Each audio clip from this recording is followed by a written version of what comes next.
my eye. Through the mist, my surprise shone light from distant northern skies.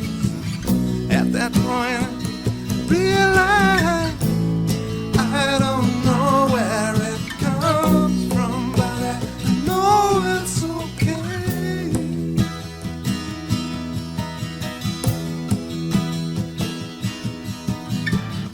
If this is all an illusion, then I'm willing to play.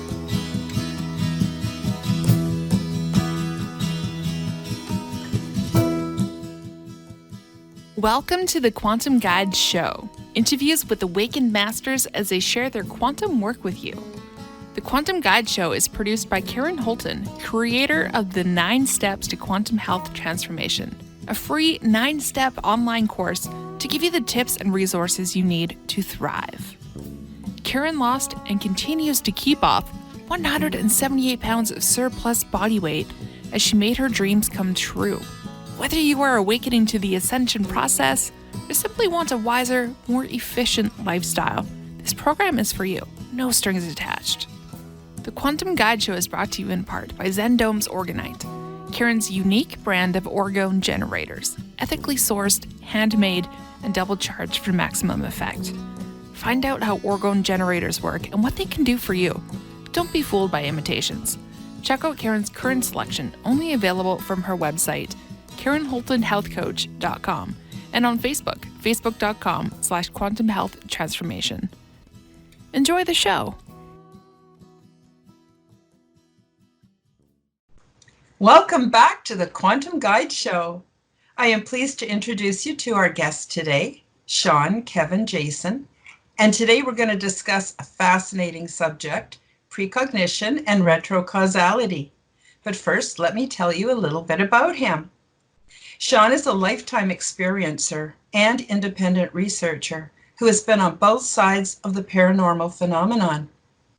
His work began in earnest after having a close encounter with a black triangle craft in 1996 on the way to Area 51.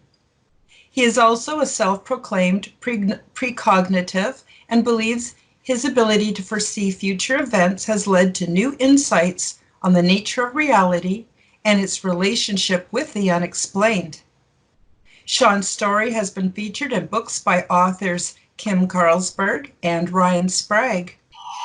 In addition, he has appeared on a Mysteries Decoded episode on the CW network, and Shawn is featured in an upcoming documentary series called On the Trail of UFOs by Small Town Monsters, and I understand that's going to be airing this month.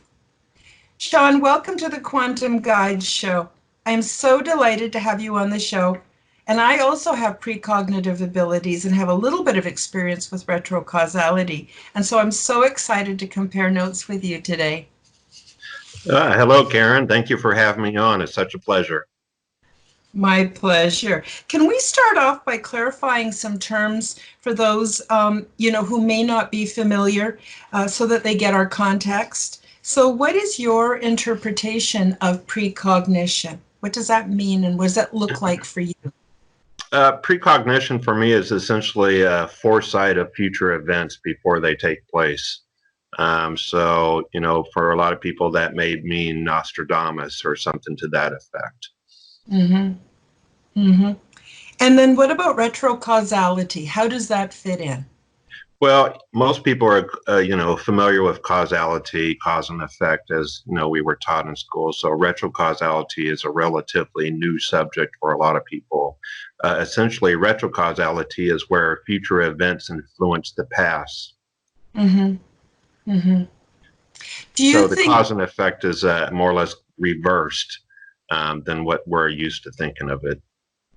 Yeah. So it's like sometimes we don't know whether it's the horse pulling the cart or the cart pulling the horse because it's all quantumly entangled as we're coming to understand through science. Exactly. Yeah. Yeah. So when did you discover that you were precognitive and how did this unfold for you in your life? Well, at first I didn't think it was precognition or anything of that sort. I grew up in Las Vegas and came from somewhat of a troubled home. So I was on the streets a lot, getting into trouble, running with the wrong crowd. And Mhm.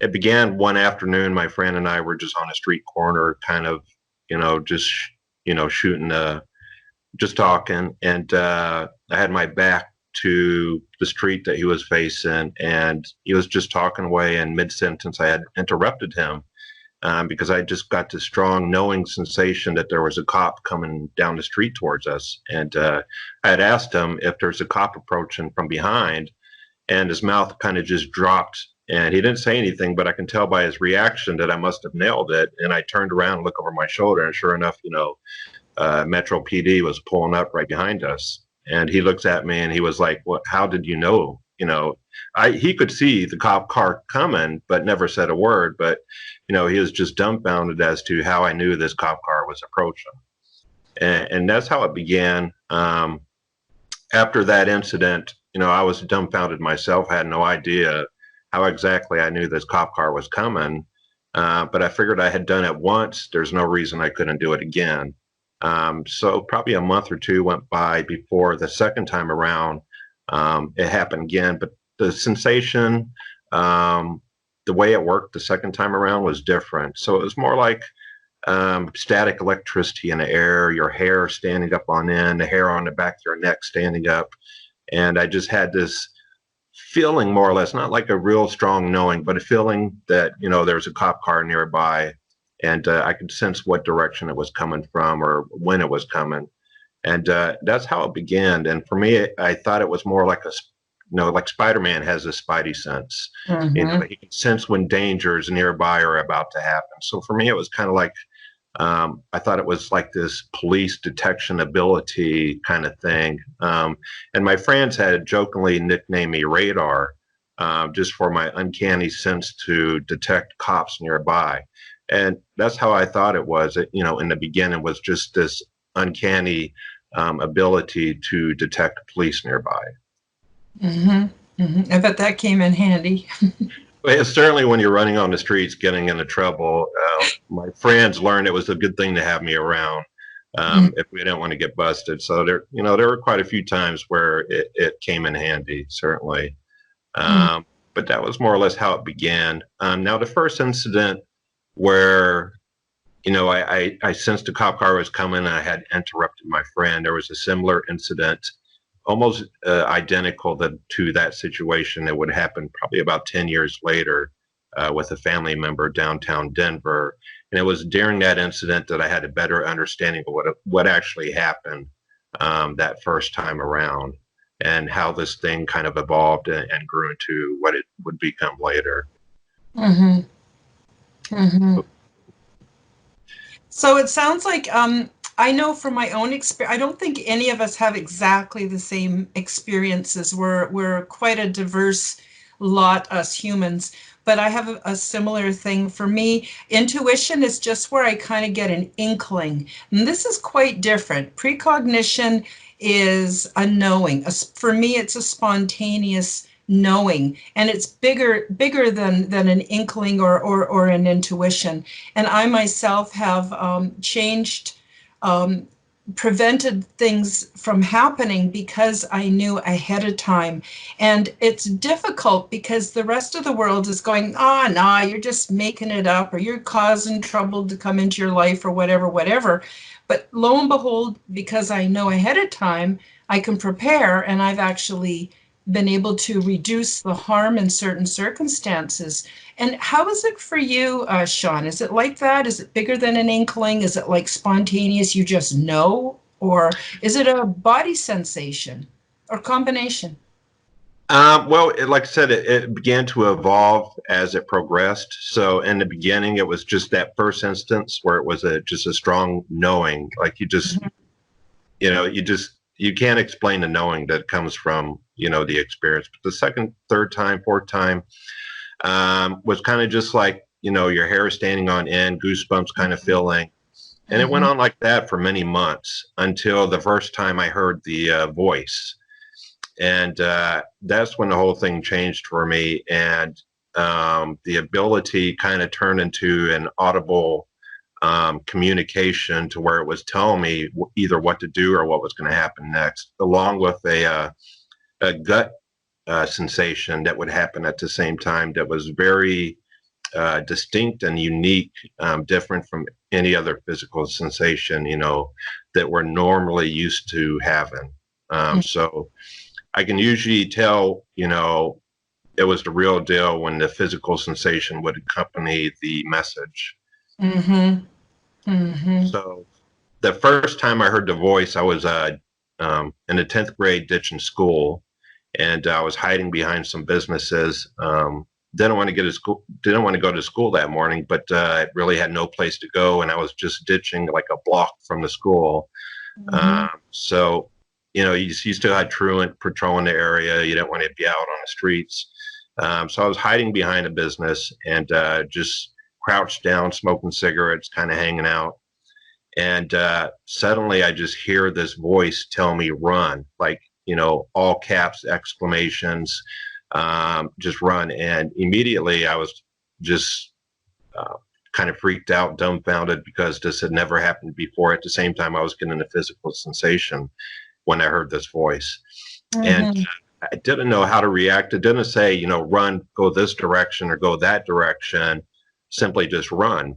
And not knowing what to think, I immediately responded to it and just started running out from behind this business, came around the side of it towards the front street that it was, next to. And as I'm getting to the street, I see 5 truant cars coming, converging on my location, 3 from one side, 2 from the other. And just when I hit the middle of the street, because I decided I'm going to just book across the street, all 3 of these, all 5 of these cars are converging on me right in the middle of the street. And I just run right through the cars and just leap over this wall on the other side into someone's backyard. And, I just kept running until I wound up in someone's backyard that had a lot of bushes and trees, and crouched down behind some bushes and spent the rest of my morning hiding behind, a bush in someone's backyard until I could hear the lunch bell, and figured it was safe to come out. But the entire time I was sitting there, I was just lost in my thoughts as to what just happened, because this for me was the first time. Previously, it was just the goosebumps, hair standing up kind of feeling, but to have that voice kind of tell you to do something or what was going to happen was pretty confusing the first time. Do you find, though, that once you were plugged into, I'm just going to call it a guide at this point, unless you have a specific name for it. Some have a name, some just refer to it as, I don't know. But anyway, do you find that once you're plugged in, you then could hear it more and more, or more easily, once that connection was established? Well, I mean, from the work and research I've done on what I believe this is and how it works, that would come into play later, after I had more incidents and experiences with this voice and how it works. But for me, my term for it would be called an air signal. And I'll get into that as I, discuss the nature of control systems and how that sort of thing works, and how it plugs into things like the law of attraction and retrocausality. But after that incident, I would have another one for that one, to where I was ditching school again. I was hanging out at an arcade that I usually went to. And for whatever reason, that particular day, there was a lot of people ditching. So it was pretty crowded. And I'm in the back playing on one of my favorite arcade games. And it was right next to the back door entrance. And as I'm playing the game, I hear the voice and I get the physical sensation again tell me to keep playing. And again, I'm kind of shocked and dumbfounded. I remember the previous time where it tells me to run, now it's telling me to keep playing. Why? At that point, it didn't seem obvious to me what it was talking about. But then I heard all this commotion in the front of the arcade, and I look and I see all the kids just running around like crazy. And I also, they're starting to scream and truant, And as soon as I turned back around, truant officers are now coming in through the back entrance where I'm at. So at that point, I realized, okay, so this is what the voice was warning me about, to keep playing. So I did just that. I kept playing the arcade game like, nothing was going to faze me. Nothing was going to bother me. Mm-hmm. So everyone's running around with their head chopped off, trying to figure out a way out of this building, which, there was only two access entrances. So there was nowhere for them to go. Truant swarmed in, grabs all the kids, takes them all out. And the whole time I'm just standing there playing on the arcade game. And again, I'm just, like, why should I be concerned that they're clearing out these kids? It's not going to affect me. As they clear everyone out, one of them comes over and is just standing next to me at the arcade, just looking at me, watching me play. And I'm not paying him any mind. And he's like, how old are you? And I'm basically, well, old enough that you don't see me running around with my head chopped off. And kind of just smart off, to him. And, he looked me up and down a few times and then he walked out and they all left, cleared out all the kids. And I was the last one there. And the owner who I was friends with, he was like, how is it you are still standing there? And I'm like, first reaction was, well, I kept playing. And it turns out he was the one who actually called the school and reported all the truancies because, if he hadn't, it would affect his business license and whatnot. So turns out, he was the one that reported everyone. But yeah, he was pretty surprised that I was still standing there after the whole thing. Mm-hmm. Wow. Yeah, and after it's happened to you a few times now, you're starting to trust it because it sounds to me like it hasn't led you astray in any way. It's actually helped you and kept you from perhaps being in a place that would interfere with your journey, your life journey. I don't know. Sorry, did you want to say something about that? No, I mean, I can go into all the other examples as well, certainly, and we can see how it progresses over time. But like I said in the beginning, even in those two examples, it dealt with truant officers, police, if you want to, school police, if you want to call it that. So again, I'm just thinking this is just some uncanny ability to detect cops and trying to avoid arrest or getting into trouble. So it was by the time I was going into the 11th grade that I kind of cleaned up my act, stopped getting into trouble, that sort of thing. Would meet my future wife at that time. So my life was changing and I wasn't doing that sort of thing, running on the streets anymore. So I figured whatever this thing was, that was it. It was done with. It was behind me. It wasn't a need for it anymore.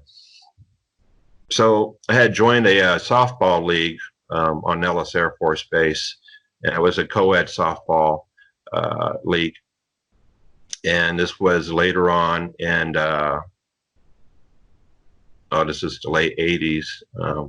But it was, the beginning of my 11th grade year. And we were playing late one night on the Freedom Park there on Nellis Air Force Base.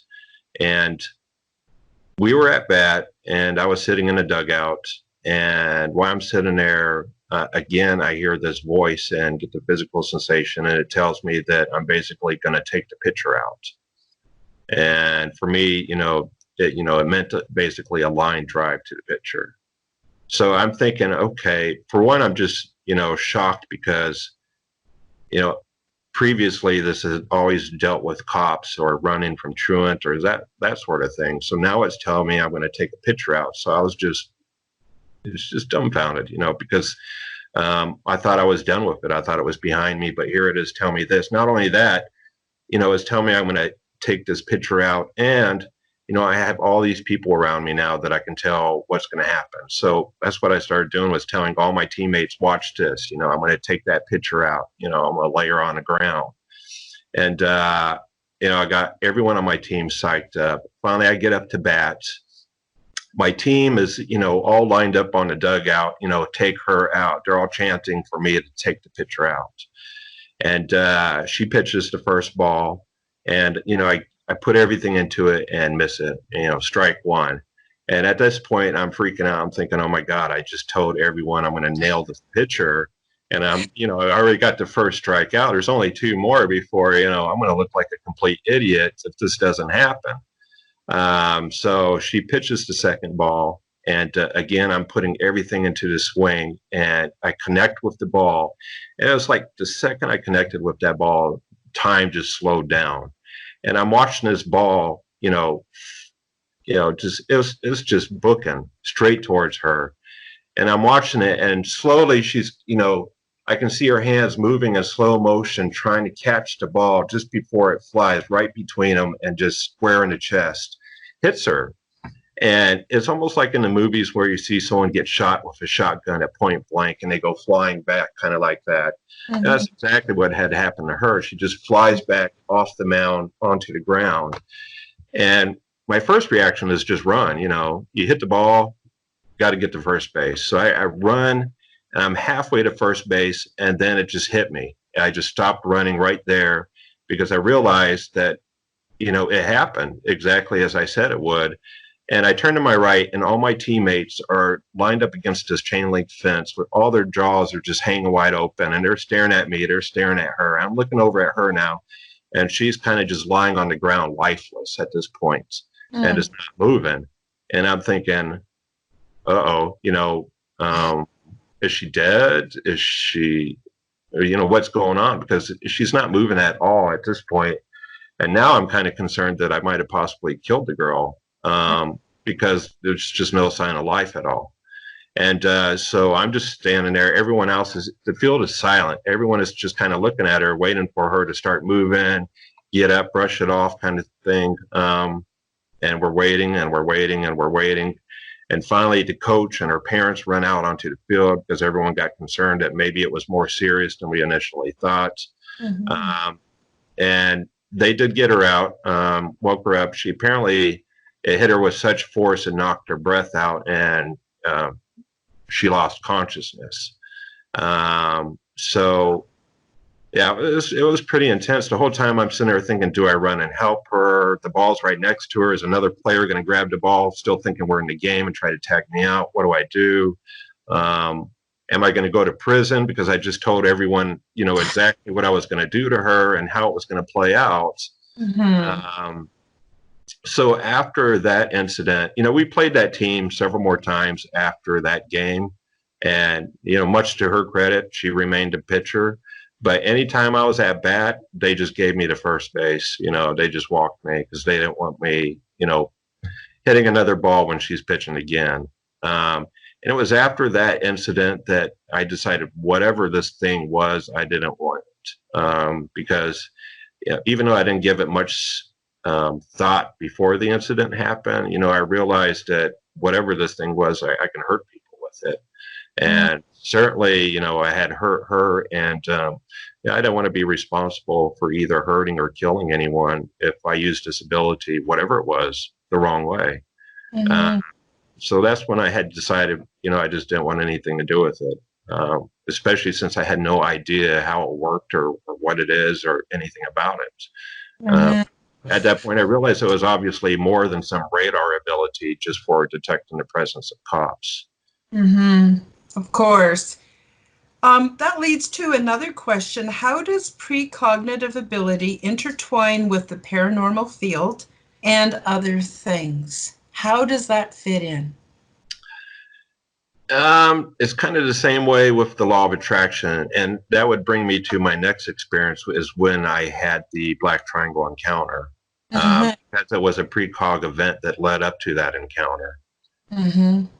So again, that particular night, I was actually at work when I heard the voice tell me, go to Area 51, and the same physical sensation that I was used to. And by now, it had been years, many years since that softball accident. Mhm. And, I was shocked that, here it was happening again. I thought I had got rid of it. It had been so long. But on top of that, it's now telling me to go out to Area 51, which the only reason I would go out there was in hopes of seeing a UFO or having a close encounter with one. Mhm. So right away, I knew that it's telling me to go Area 51 meant that I would have an encounter as a result of that. Unfortunately, I was at work, so I figured, there's no way for me to get out of here in time. I'm supposed to close that night. But oddly enough, just maybe a minute after hearing the voice tell me to go, my manager had to ask if I would like to leave work early that night because business is slow and she wants to cut staff. So immediately I said, yes, I want to get out of here. And, the timing, of course, was perfect. I had ran by my mother's house to see if I can borrow my brother's camera on the way home, but it wasn't available. So I kept going home, went home, got changed, let the wife know I was heading out to Area 51, and then split out of town. And I wasn't outside of Vegas for maybe no more than 10 minutes before I would encounter the Black Triangle hovering over Highway 93 out on my way to Area 51. And the whole time I'm driving out there, I'm thinking, I'm having mixed thoughts because, on one hand, the voice, the physical sensation was the same one I had during the softball accident or those experiences with the truant officers when I was ditching school. But on the other hand, all my research on UFOs up to that point, many people report hearing a voice telling them to go to this location or, some kind of inkling to have them drive out into the middle of nowhere.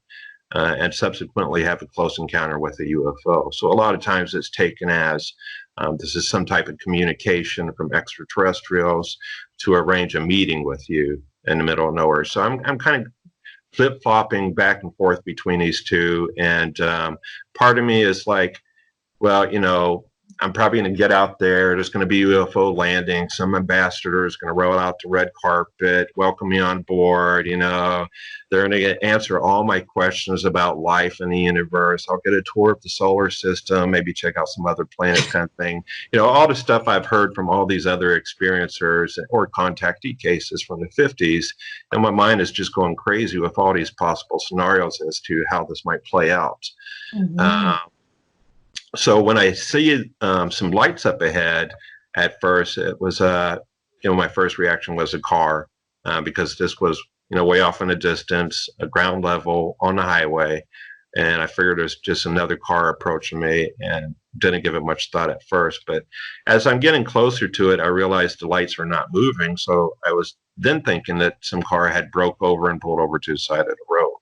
Mm-hmm. And I was debating as to whether or not I would stop and help these people or just keep on driving because I didn't want to be late for this, whatever this encounter would be. And again, as I started getting closer to it, I realized these lights were actually hovering over the road. And it was then that I thought, well, maybe this is a police helicopter, some kind of speed trap.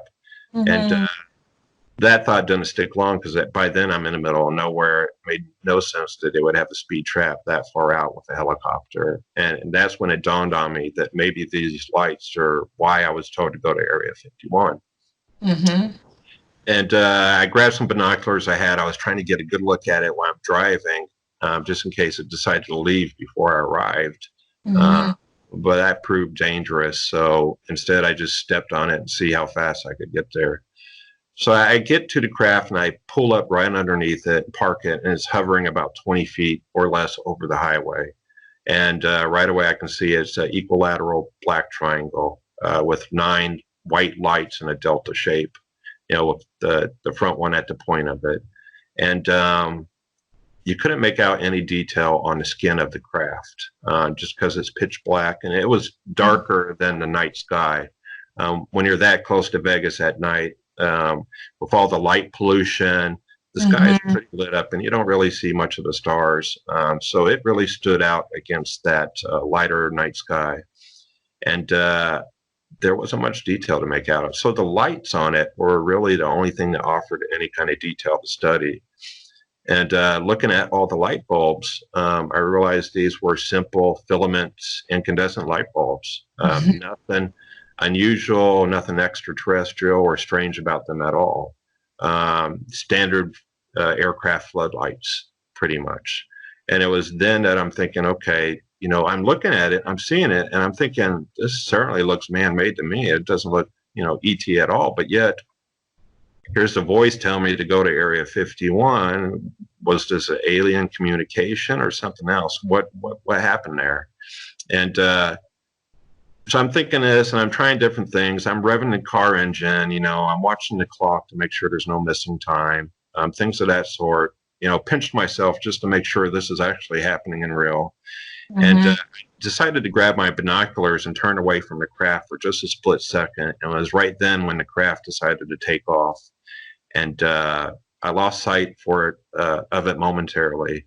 But I had my binoculars and found it was leaving to my 7 o'clock position. So I was able to get a good look at it as it was flying away.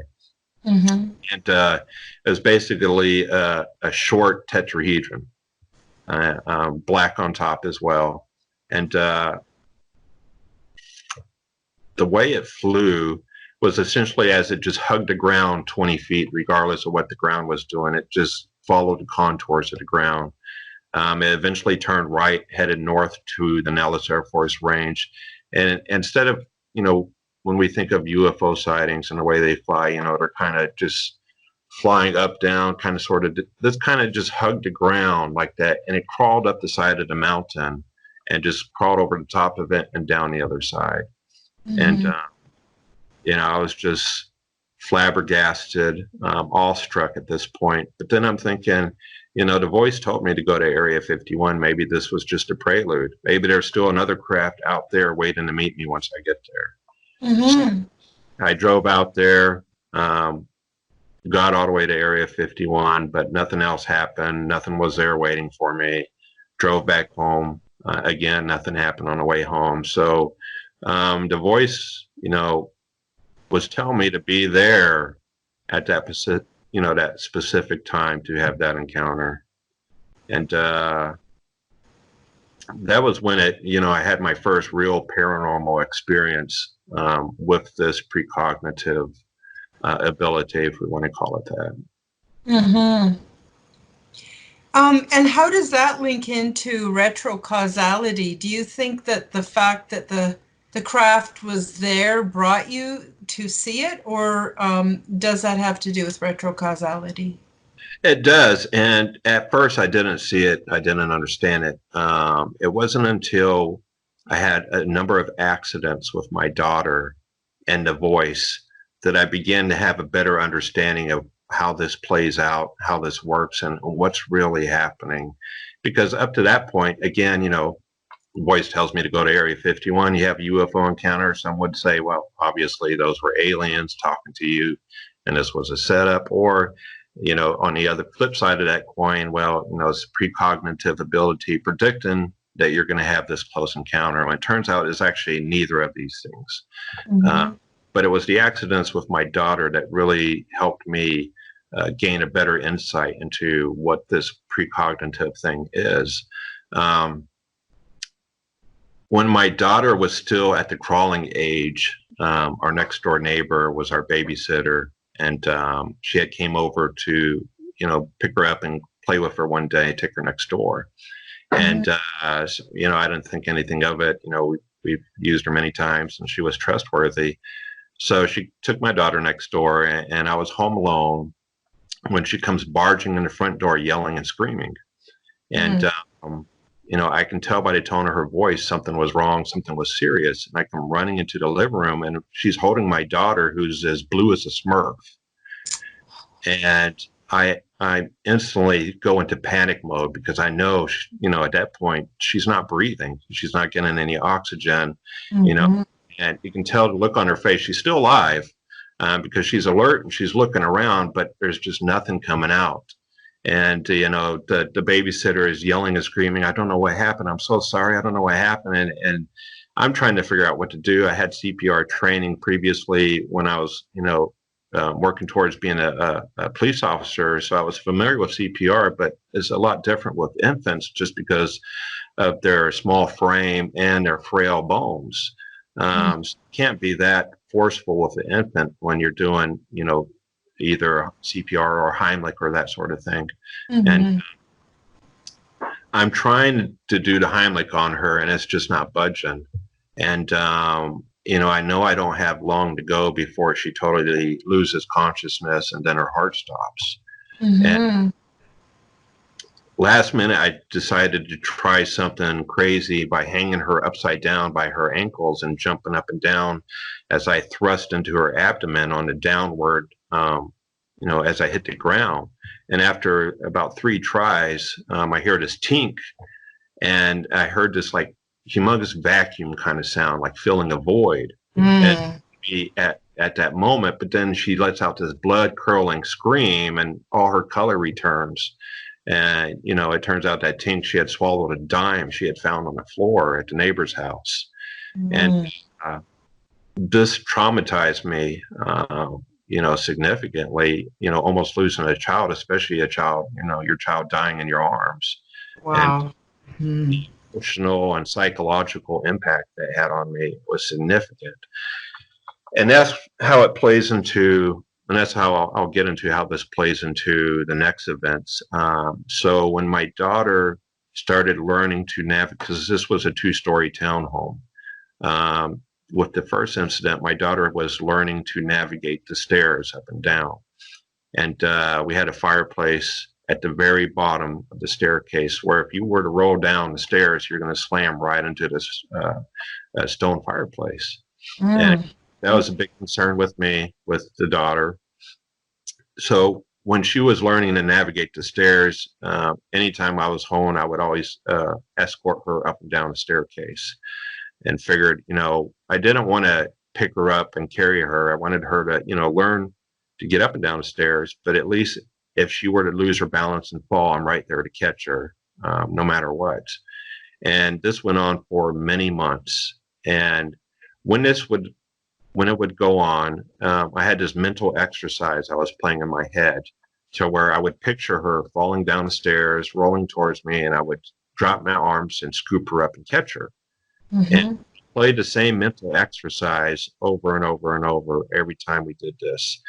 Kind of like a preparation tool I was using to be ready should that accident ever happen. So this went on for, like I said, many months, and eventually I reached the conclusion, that she's not going to fall. She's mastered the stairs. She's got it down pat. No need to be concerned anymore about that. And I'll just let her be and let her do it on her own. And she was fine.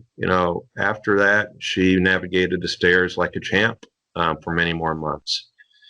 One day, I'm on my computer in the dining room, and I'm sitting there on the computer when I hear the voice again.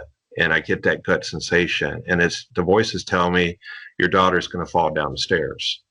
Oof. And I'm like, okay, but she's nowhere near the staircase at this point. I'm like, okay. But a few seconds later, she walks right past me, goes towards the staircase, and she's about to go upstairs. And I'm thinking, okay, this must be what the voice was talking about, the precog was warning me about. I get up, get behind my daughter, and I start following her up the stairs.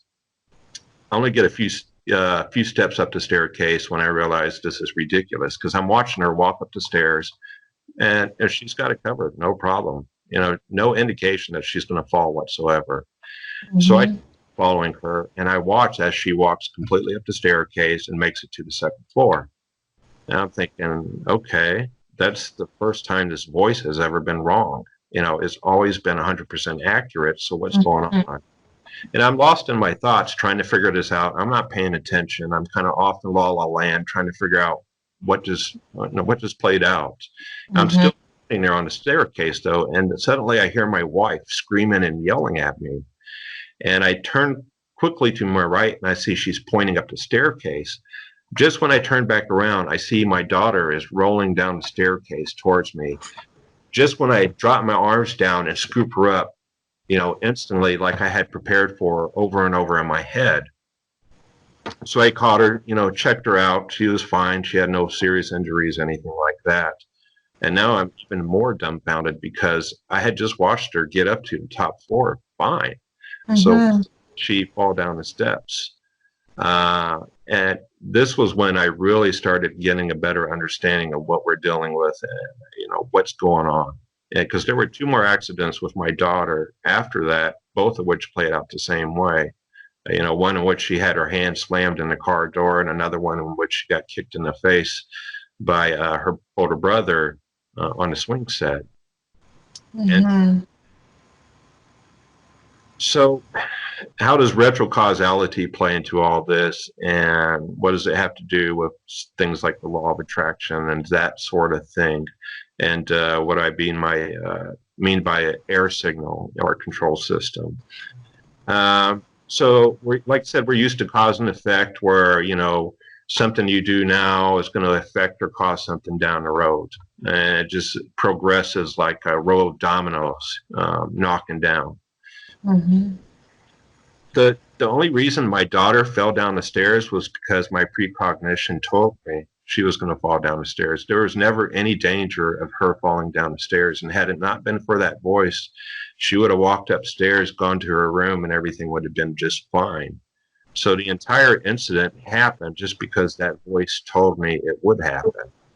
And it was my being on that staircase that caused her to fall, because it was her curiosity that led her to come back to the staircase to see why I stopped following her up that stairs.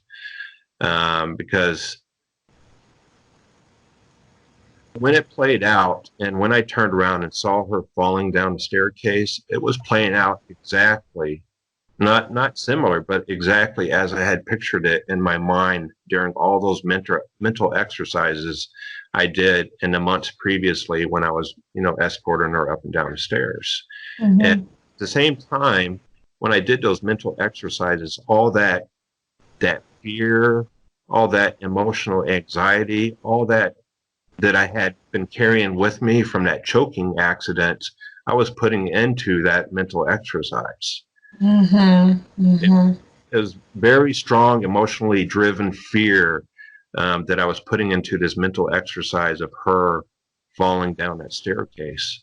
So when it played out exactly as I had pictured it, people would say, well, the picture was you seeing the future, predicting the future. What I believe is that picture actually created that event exactly as I created it in my mind.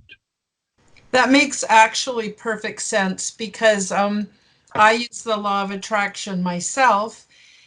And if putting out a vibration of what we're thinking about or how we're feeling while we're desiring something or even fearful of something, it makes sense that it would bring that into our realm of experience. And it could be, quote, good, could be, quote, bad. Sometimes things I really, really want come to be, and it turns out, wasn't exactly what I thought it was going to feel like once I got there. And so, I think, again, it gets back to we're powerful beyond what we've been taught we are. And so people like you are so interesting to me, because it really brings out that other layer of reality that some of us operate in, and many people don't even know that that layer is there to operate within. And I've been afraid of things in the past, and they've come to be. But as I get older, now that I'm in my mid 60s and I look back at my life, I definitely see lots of retrocausality, where things, if it hadn't have happened that way, this wouldn't have happened. If that didn't happen, this wouldn't have happened. And it's quite interesting to look back at our lives. I'm wondering if I can just throw in there another question. Is there a connection between paranormal abilities and ET? So what's your take on that? So again, I guess that's getting a little bit back to the voice, a little bit back to what you were talking about. But is there an ET component to this metaphysical or paranormal experience? Well, I mean, certainly with the whole ET UFO phenomenon, I'll start by saying there is no one size fits all explanation to any of it. And a lot of times when you throw something out there, people think you imply that explains all of it. Certainly, even with my Black and Triangle encounter, I'm on record saying this thing was a military aircraft or it was man-made. So people automatically assume that, well, are you saying they're all man-made? Most certainly not. Mm-hmm. I don't think any good researcher would go on record saying that. But certainly it's a piece of the puzzle. As far as the psychic phenomenon and ET kind of thing goes and UFOs, Jacques Vallée, of course, is a well-known scientist and researcher of the phenomenon. And he's been on record saying that there's certainly a non-physical aspect to this, and exactly how it works or why it works, we don't exactly know. But as far as the precognition or the retrocausality, how does it play into it? Let's take a UFO that materializes and dematerializes. Certainly, there have been people who have reported that or talked about it. So, you have a UFO craft that suddenly just materializes out of thin air. And it does its thing, whatever, it has the encounter, and then it dematerializes and just disappears. Now, some would say, well, maybe it's just moving so fast that you never saw it first arrive at that position. It just instantly seemed like it appeared, but it was moving faster than you could see with the naked eye. And it left the same way. And others would say, well, this was traveling from a different dimension. So it kind of just, materialized into our realm of reality. And in the same way when it left. So these are often the explanations that are given for an example like that. Mm-hmm. But when we're talking about retrocausality, it goes by many different names. There's also self-fulfilling prophecy. It's the same name. There's the bootstrap paradox, which is also the same thing. And there's others out there that certainly have been used to describe this. So how would that apply to the UFO? Well, one example of a bootstrap paradox is, say, if I've heard this one used before, if George Lucas were to travel back in time with the script for the Star Wars movie and give it to his younger self, okay, and his younger self says, hey, this sounds like a great movie. Let's produce this and put it into a Star Wars trilogy. And he does, and then as he grows old, he takes that, that script for the movie and gets old and goes back in time and gives it to his younger self. So now we have this script for a movie that has no origin story.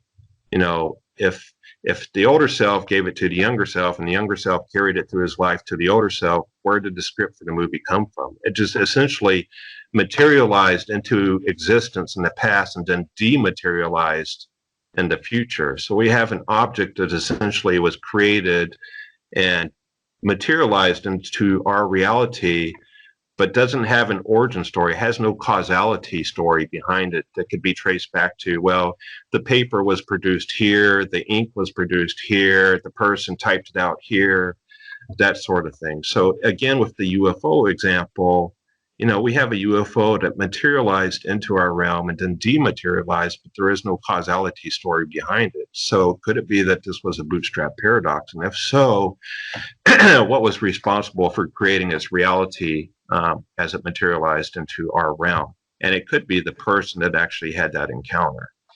In other words, science is right now materialistic. It's all about material science. Consciousness, the mind, is just a product of your brain. That's all it is. And the second your brain dies, your consciousness, your mind doesn't exist anymore.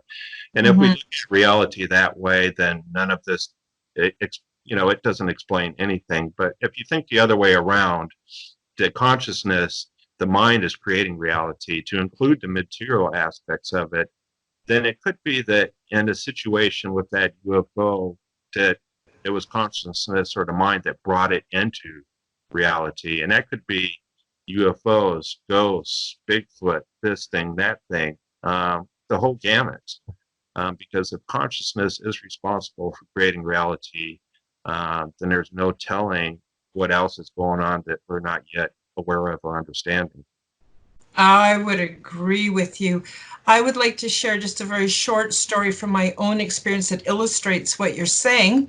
And I didn't know how it worked. And actually, after our visit today, I'm understanding more. There's lots of things that I experienced I have no idea, no explanation for. One of them was I had some disappointing moments when I was young with my mother. My mother was very busy, and I'd come home after school and want to tell her about my day, and she was just too busy to hear what I had to say. Years later, I found out that we could corrupt our memories. So I went back and created my own corrupted memory that when I came home from school, my mom had a little tea party with me and listened to what happened to me during the day. And I loved it. I loved that memory. Even though I knew it was fake, I loved it so much. I thought about it from time to time and it made me really happy. 6 months later, I go to visit my mom. It's going to make me a little bit teary because it's huge. She turned to me and she said, Karen, do you remember the tea parties we had after school? Now, I had never told my mom. I had never told my mom that I had created that false memory. But somehow I had affected my field, and I had somehow, my mom was able to know what I had created. And then I thought, oh my God, we are so powerful. We really, really can fix things for ourselves and for the planet and for humanity and for the whole world. And so I'm really happy to talk to you today to get a better understanding on how that worked. Because sometimes I doubt my own reality because we're so embedded in this materialistic world that is so full of black white duality, up down, and all the other part of it is not even accepted as being real. So I'm very, very excited to hear about what you're having to say. Do you have any comments on my experience? Oh, certainly it sounds like an example of that, and just how consciousness may shape our reality and our experience with it. And there's certainly more I can speak on with retrocausality and synchronicity and the law of attraction. And the way this actually plays out. Of course, with the law of attraction, most people are familiar with that term, or the secret, as it's called. The concept is that much like a magnet, we're putting out this energy or these vibes out there. Whatever it is we're wanting or desire, we're kind of bringing it into ourselves and attracting it to us. And that's pretty much the way it's been explained by many people in that field. Because there really hasn't been a proper explanation for what we're dealing with or how it may work. Excuse me. Yeah, I remember one example from someone I knew that practiced it was she had always wanted a Cadillac, and she couldn't afford a Cadillac. Was driving a beater, and it's much like the example with my daughter falling down the stairs. So even though she had a beater car, she didn't treat it like one, and she pictured it. That's her Cadillac. This is when she's driving it. She's picturing she's driving her Cadillac car. She's loving her car. She feels like she's totally into this vision that this is her Cadillac. She did that for some time. And eventually a gentleman was getting rid of a Cadillac and simply offered her his, and out of the kindness of his heart, and gave her his Cadillac, and exactly as she wanted. And so they would say again, this is kind of you drew it into yourself, you attracted it to you, you pulled it in with this magnetic force. What I actually believe is going on is this is where retrocausality comes into play. So like, let's say you buy a lotto ticket, you want to win the lottery. So most people, when they buy the lotto ticket, they're thinking, well, I hope I get lucky, maybe I'll win, kind of deal. Someone's got to win it, of course. So they're already acting as if, well, they might win, but they probably won't win. Whereas retrocausality works backwards, kind of deal.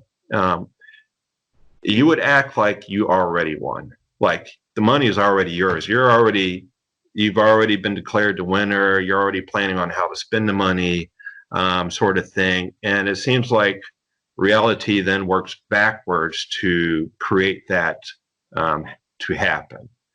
So in retrocausality, and what I mean by the air signal I talked about earlier, causality is a linear process where if I drop the ball, it's going to hit the ground. And of course, gravity and whatnot, but everything is playing into effect linear wise. Whereas retrocausality, how exactly would that work? If something from the future is influencing the past, even so to actually change the past to create that future event. So with your AC, your air conditioning unit, imagine now if that AC had no automation, you know, is totally a manual air conditioner. So if you wanted to set the house at a certain temperature, how would you doing that? You're going to basically have to stand there. You turn on the AC, you're going to have to wait until the AC reaches the temperature you want, and then you would have to turn it off. If you just left it on, it's going to continually get colder and colder and colder until eventually, it goes well beyond the temperature you want to set it at. So once you introduce a control system with an air signal, now it's constantly monitoring the temperature in the house. So if you set it at 72 degrees, it's going to monitor that temperature until it says, oh, we've reached 72 degrees, we can now turn the AC off. Or if it gets beyond that, we can turn the AC on until it gets back to that. That voice I was hearing was essentially an air signal for a negative feedback loop control system that is responsible for automating retrocausality. That obviously couldn't be a manual process. There needs to be an automation process responsible for allowing retrocausality to happen without creating a paradox.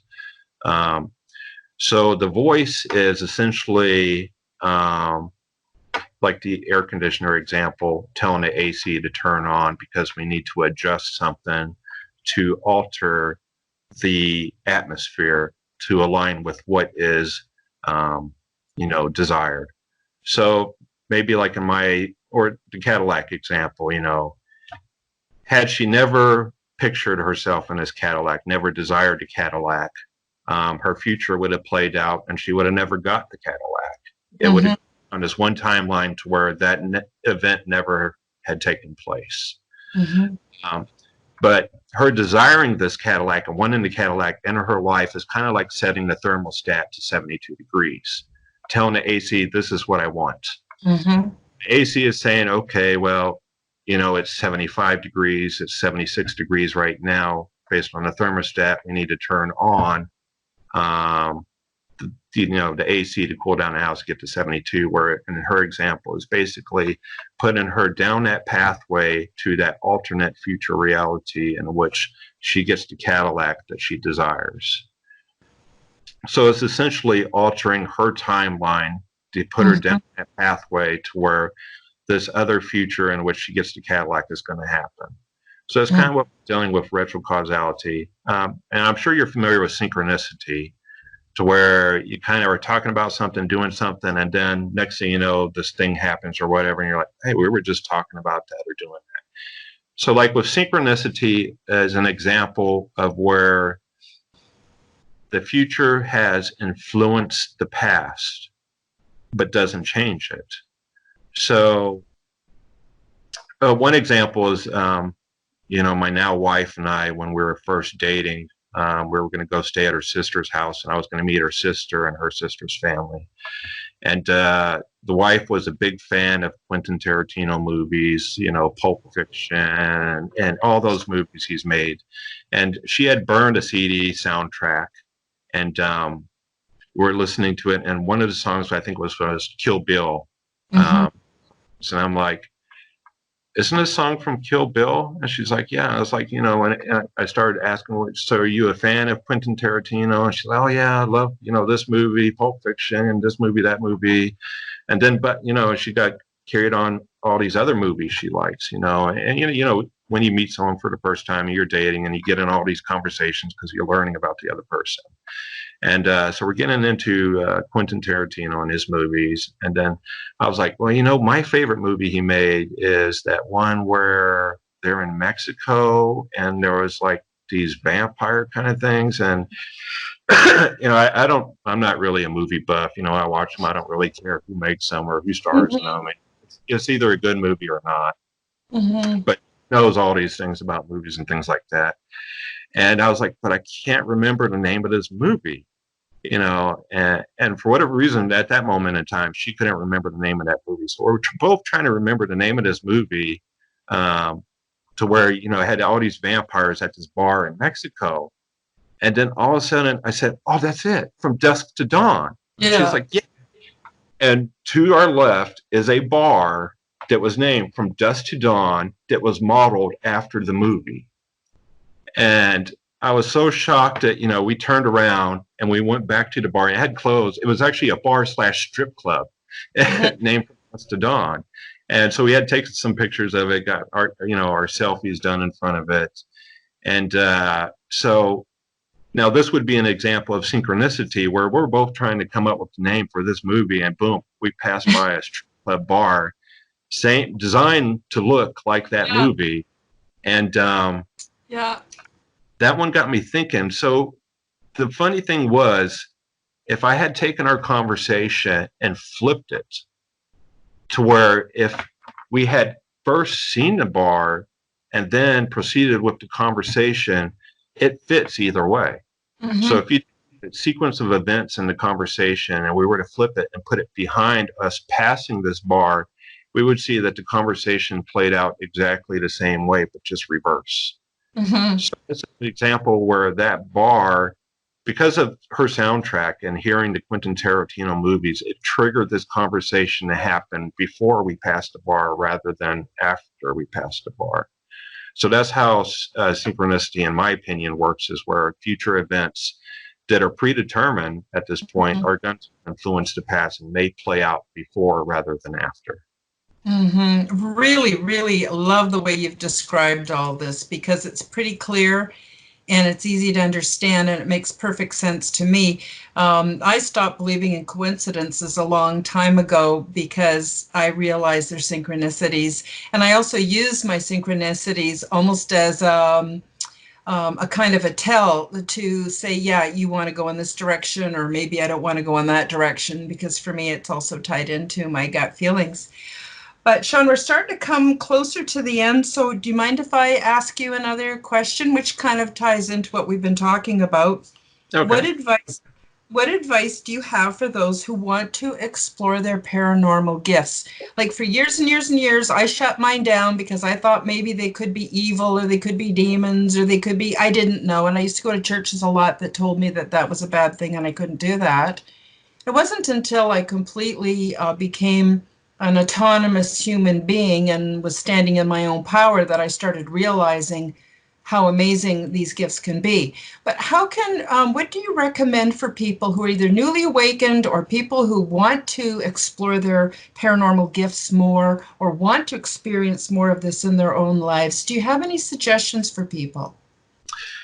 Well, certainly when it comes to this whole precognition thing, retrocausality sort of deal, law of attraction, I stopped it. I don't use it anymore if I can help it, because certainly I didn't want to hurt people or hurt my daughter, even though I had no idea what I was doing. So, there is dangers to this. If you don't know what you're doing, you may attract things or do things that you do not want to happen because it just played out that way. And certainly, like the Cadillac example, I wouldn't use it for materialistic gain.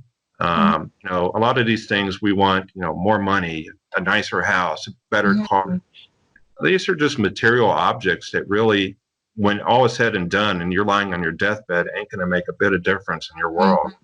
I mean, if you're going to do anything, it's about using these gifts to make you a better person, the person that you should be, rather than all these worthless material items that, ain't going to make a difference in the long run.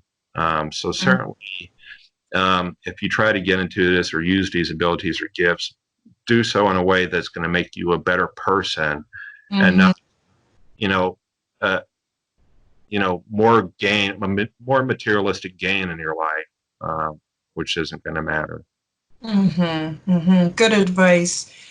So we're coming towards the end. I want to ask you what you're up to, and where can folks find out more about your work and what you're doing and find you, and what's up?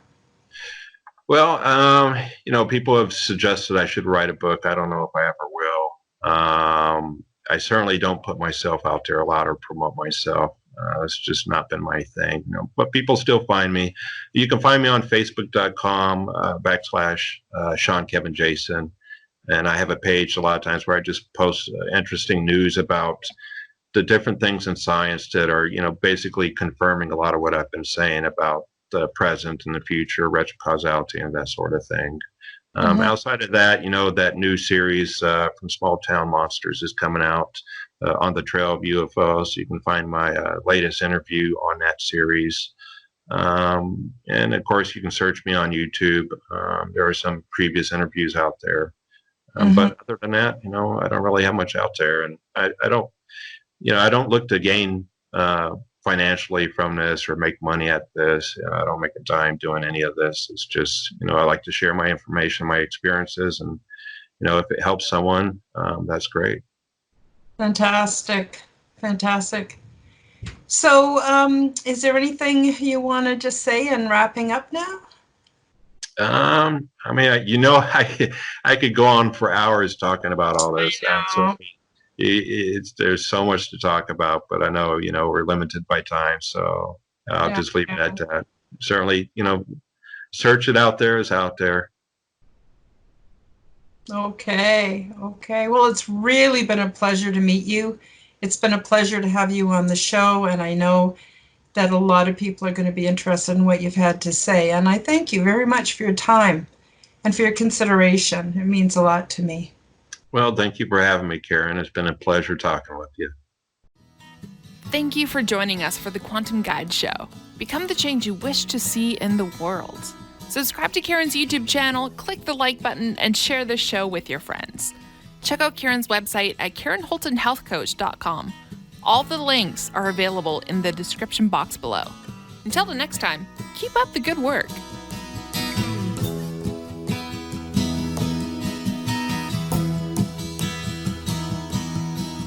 Splendor into endlessness puts all my inner strife to rest. For time gives birth to hurriedness. It all makes sense, well, more or less, and the sages put me to their test.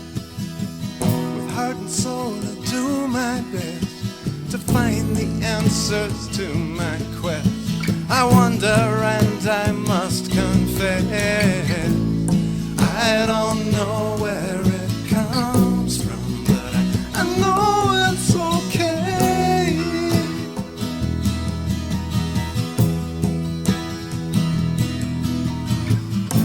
If this is all in